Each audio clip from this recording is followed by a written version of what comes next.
Hey everybody, Mark Agnesi here for Gibson TV. Today, I'm in downtown Nashville, Tennessee. Now, we all love music and the artists who create it, but what about those musicians behind the scenes that help bring those songs to life?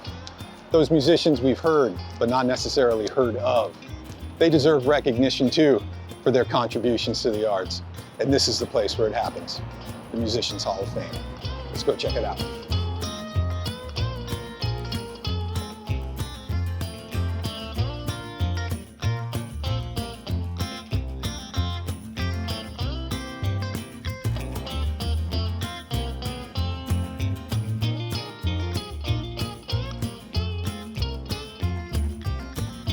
All right, so I'm here now with founder and CEO of the Musicians Hall of Fame and Museum, Mr. Joe Chambers. Thanks for having us. Thank you for coming. I have to start by asking you, why was it so important to you to have a place where not just artists were recognized, but studio musicians as well? I thought that, like most people, that the band you see on stage or on TV was the musicians on the record, and sometimes that's true, but most of the time it's not, especially here. You know, I did my thing. Never got to be a rock star, but I did find out you could be a songwriter, especially in Nashville if you'd listen to country. Well, I ended up loving it. And so I started using the same players that Billy was using. That's who I knew. So it was Bobby Wood on piano, who's played on every Garth record and played on Suspicious Minds with Elvis. I mean, everybody, you know. And Bob Moore on bass. And I mean, that's the original Nashville A-team. So being aware of studio musicians and then finding out that it was Hal Blaine and Joe Osborne and Don Randy and all these people in LA playing on the Beach Boys. I thought the Beach Boys played on all their records, you know. And Wrecking Crew. It was a Wrecking Crew. It was just all these people who made the music that I felt so attached to. I just hated to see these guys going away and never being recognized. And I thought that people, if they had the chance to find out who really played on their hit records, like if you were to find out it wasn't Hendrix playing on Are You Experienced, my first question would be, well, who was playing on it? Yeah. Now, what are the criteria for someone to be inducted into the Musicians Hall of Fame? Because I know there's some big stars in here. There's some people that people may not have heard of, but have definitely heard. But like, what's the criteria to be inducted? The first year we sent ballads to industry professionals, producers, songwriters, people like that.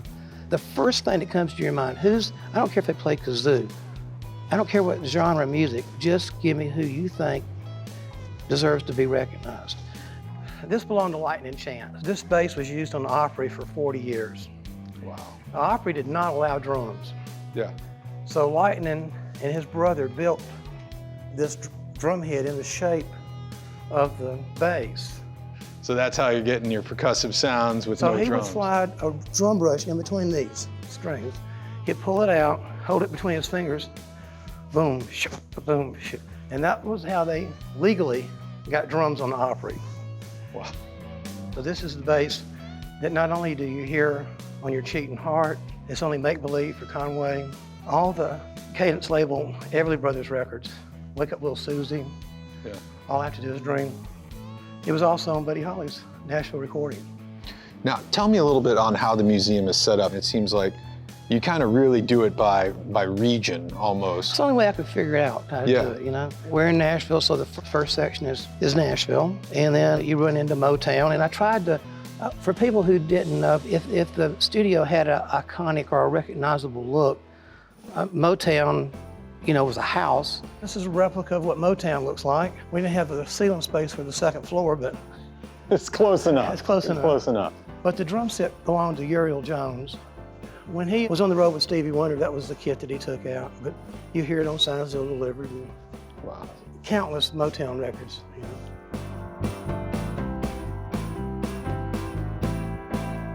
This piano came out of RCA Studios here in Nashville. And this was one of 4 that he told me they had that they would rotate. Everybody's at some time probably played this piano. Wow. So it would have been on Dolly Records and Waylon Jennings and all, just Elvis, all kind of. Anything that got cut in the RCA it's hard to studio. say exactly what, because like I said, they rotated them, but it's definitely a very historic piano. Oh, you can tell it got some use. It got some use, it definitely did. It was a crazy story. American Studios, that's why I told you Elvis did all this stuff. The last owner of that studio, he had his son strip the walls and take the vocal booth out and store it in a tractor trailer in 60 miles northwest of Memphis in the middle of Tornado Alley. And it stood out there for 30 years till I found it and bought it.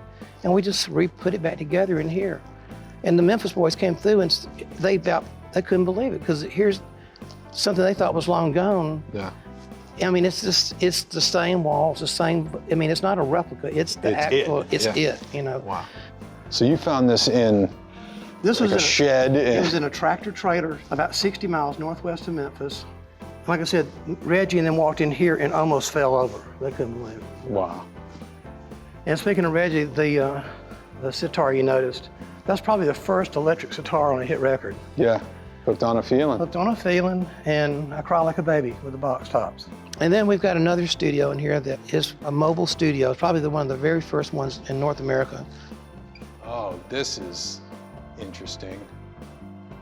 How do you cut a band in this? Well, you stack, but the recording room's at the end.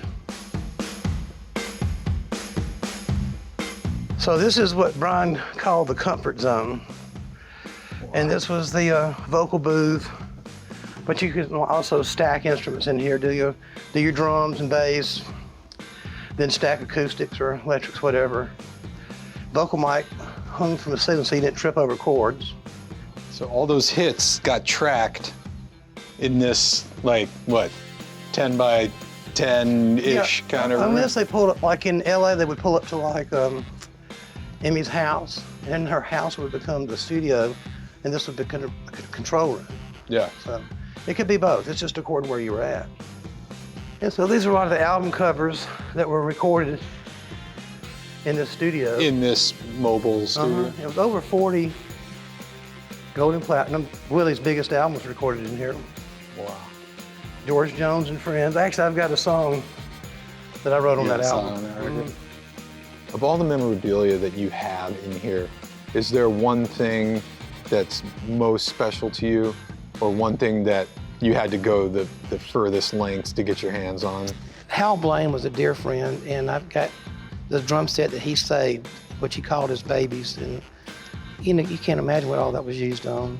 Wrecking Crew, man, that's you know, most of the Ventura 60s. Highway yeah. to God Only Knows, Good Vibrations, Be My Baby, I mean, just crazy stuff. Joe Osmer's bass, Bridge Over Troubled Water, all the Mama's California Dreamin'. I don't know, man, they're all special. So Dwayne Eddy, one of my best friends, and just one of the nicest people you'll ever meet. He and Deed, his wife Deed. This is the #1 prototype, and that's the one that he used from like 1960 on, and you can see it on the album covers here. Cover the record. And then when he was with Gibson, this was his Dwayne Eddy Gibson guitar. The snare drum was on Steely Dan Josie, and so was the trash can lid. They said, "You got anything different for?" He goes, "Well, I got a trash can lid in the trunk." So when you hear Josie, you'll hear this trash can lid as a crash cymbal. Wow. This console came out of the Quonset hut. It actually might have even been in the basement of the house before the Quonset hut was finished, when they did Bebop Balula. Paul McCartney's first single he ever bought was Bebop Balula. Gene Vincent. Yeah. This is kind of the Nashville sound. Spend millions of dollars on studios and don't always come near sounding as good as what this did.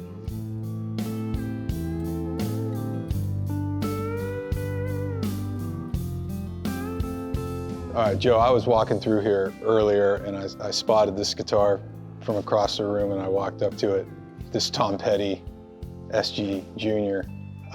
And what's particularly cool is I loaned this guitar to Tom Petty back in 2012 when I was working at Norman's Rare Guitars. Tom's tech at the time, Alan Rogan, who you know, yeah, may he rest in peace, called me out of the blue and said, "We're rehearsing at Culver Studios and somebody broke in and stole like 6 of our guitars. They stole Tom's Rickenbacker 12, they stole his white SG Jr., they got Scott Thurston's Sheraton, and they got Mike's Broadcaster." And I was like, "Well, I got a TV Junior, and I got a Rick 12, and I've got a Sheraton and stuff." And my boss Norm at the time was in Palm Springs. I was like, "I'm gonna load this stuff in the car and I'll be right over." So I drove over to Culver Studios, and Me and Tom and Mike Campbell sat in the middle of their stage, kind of just like that, while he started plugging everything in. And this one ended up going out on the road with them. And about 6 shows into that tour, the stolen stuff surfaced and they got it all back. So when the tour was over, Tom signed everything and gave them back to us. That is so cool. Thank you for doing that. This was Kenny Butcher's drum set. You know, you hear it on Margaritaville, Lay Delay, Bob Dylan, Heart of Gold, Neil Young. Ben Keith still that you hear on all those Old Man and all those great Neil Young records. Why is it important for people who are fans of music to appreciate these musicians that helped create it? If you love the music, you know, if you're a geek like I am, you really want to know who created what you love, you know? I mean, songs are really personal. You know, you take them with you everywhere you go. Songs are powerful. I mean, you can hear a song and make you laugh, make you cry. Something that's that important to you, it seems like you would want to know as much about it as you could. I enjoy it for my own personal self, but I also have gotten a lot of pleasure out of seeing them and their families get some recognition. The other thing is, there's not anything more fun than seeing somebody come through this front door. No. And you get emotional.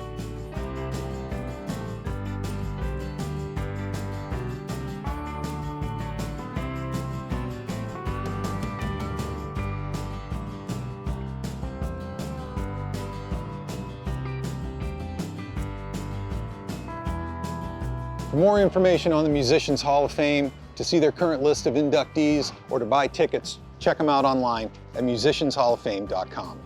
That does it for me. I'm Mark Agnesi. I'll see you guys again next time from another iconic music destination on the next episode of The Scene. Peace.